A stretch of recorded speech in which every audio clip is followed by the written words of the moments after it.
கரிசாலை நெஞ்சில சளி மண்டி கிடக்கிறத எடுத்து வெளியே கொண்டு வர்றதுக்கு ரொம்ப முக்கியமானது கரிசாலை.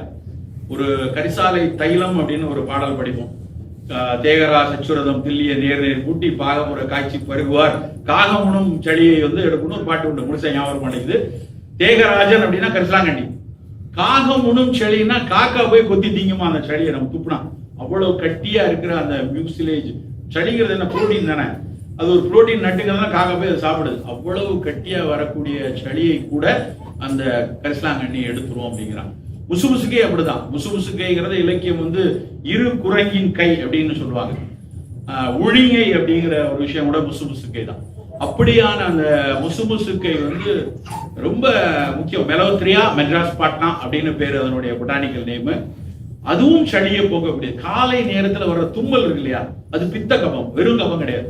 மூக்கடைப்பது, சூடா இருக்கிற உடம்பு, சூடா இருக்கிறவனுக்கு தான் அந்த தும்மல் வரும். ரொம்ப மூக்கடைச்சுக்கிட்டு தும்மல் வரும். அவங்களுக்கு அந்த சூட்டையும் குறைச்சு சளியும் வெளியாக்குறது முசுமுசு.